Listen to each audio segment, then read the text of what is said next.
So in the 1980s, as I was saying, Swami would be staying in a small room above the Bhajan hall, the current day Bhajan hall that we see. Till Swami retired in his room, as long as Swami was down, the students would be waiting in and around the veranda. Once the session gets over, the devotees leave. But the students would stay around, they were allowed. One evening, the interview room door opened and Swami looked out and saw there were some students. This was the summer vacation time, so all the students were also not there. A few students who had decided that we don't want to go home for enjoying the vacation, we want to stay with Swami only, they were there around. Swami told all of them to come inside into the interview room. As the students went into the interview room, Swami shut the door and a beautiful conversation began.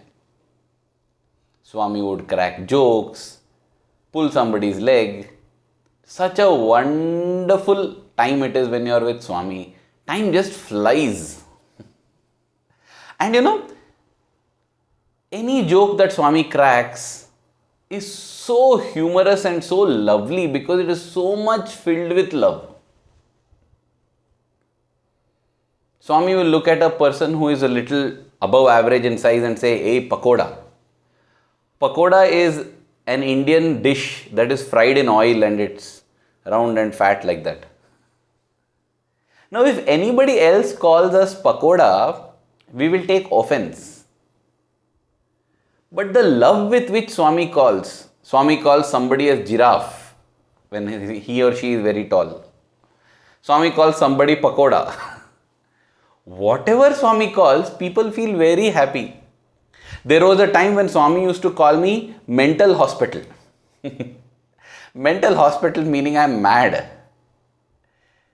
I used to feel very happy because whatever Swami tells is filled with so much love, and when there is that much love, no word ever hurts us. That is another secret way to remember. When there is love, the words don't matter at all because people can feel that love. That is why Swami would often say there is only one language, the language of the heart. Once that is pure, whatever word we speak, even if we speak a wrong word by mistake, people will not get offended, people will be able to perceive that love. Swami began to speak to all of them.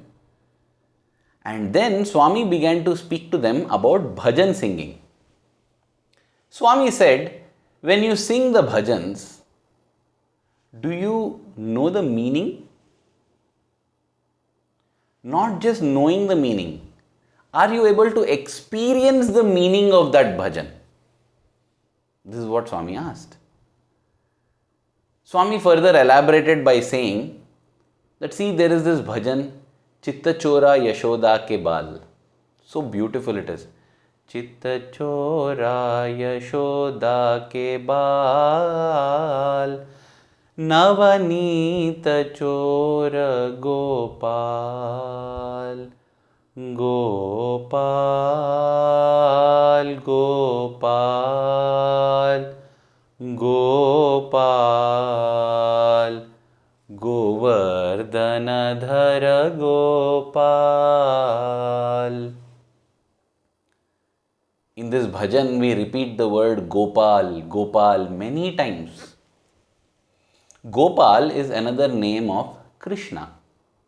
It means go, cow, and pal meaning who takes care. So, Gopal is a word for a cow herd. But it also means one who takes care of the cows. The Swami said, the cow has such love for the calf. As soon as the calf is born, the placenta, or there is a lot of flesh and meat covering the calf because it has just taken birth. the amniotic bag or the placental sac in which the calf was, it comes out and it is surrounding all around the calf. Swami said that the cow is a herbivore. It eats only grass. But its love for the baby, for the calf is so much that it makes an exception and eats the placenta. It eats. That is the only time a cow eats meat. The amniotic sac or the placental sac that is covering the calf. And Swami said, that is the love of a cow. The love of a cow for the calf. You are not able to understand and feel that love of a cow. How can you understand and feel the love of a person who cares and takes care of the cow itself? That is Gopal. When you don't understand the love of a go, how do you understand the love of Gopal? This is what Swami said. Swami advised the students that anytime you sing this Chitta Chora Yashoda Kebal, Gopal, Gopal, that immense love should fill your heart. That is the right way of singing bhajans. That is why you should know the meaning of the bhajan, so that you can experience that, build it and feel that love. And when you feel that love,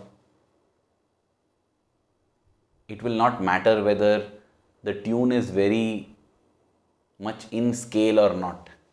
It will not matter whether the rhythm and tabla or the dholak or whatever is playing is in beat or not.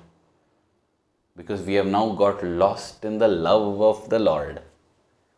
That is why Swami would say God is Bhava Priya. Meaning God loves the feeling more than raga and tala. That is the melody and the rhythm. God loves the feeling, the intensity with which the bhajan is sung. He is not Bahya Priya but Bhava Priya.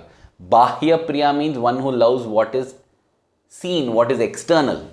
Bhava Priya means one who loves the feeling and intensity which is internal. So Swami was emphasizing on the importance of having this feeling. One of the students who was there decided to practice this very sincerely.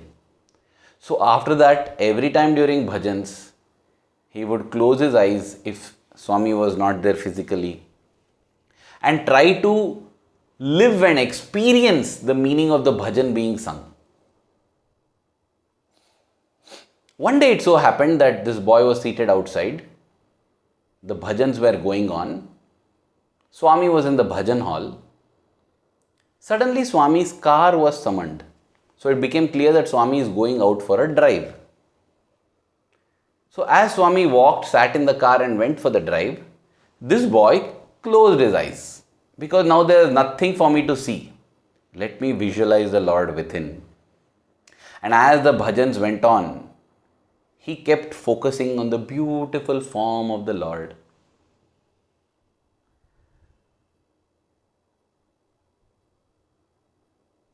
It was such a divine experience for him. He began to picturize Swami walking up to him. And Swami stands in front of him. All this in his mind's eye, because his eyes are closed. And like this Swami here, he sees Swami standing in front of him, hands tied behind his back, and gently swaying to the tune of the bhajan.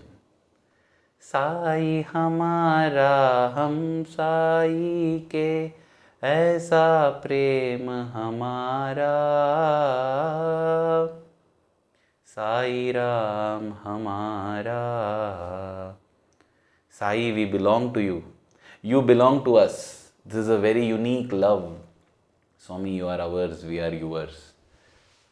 I don't know if this was the actual bhajan going on, but whatever was the bhajan going on, he was reliving the meaning, experiencing the meaning, and picturizing, visualizing Swami standing in front of him. Swami was swaying to the tune of the bhajan and he was having darshan. And though this was inside in his mind's eye, he had tears of joy streaming down his cheek because the experience was very, very real. And he was enjoying that. There was no difference between Swami physically being there and Swami physically not being there. Because in the heart, Swami was already there now. If Swami is physically there but not in the heart, no use.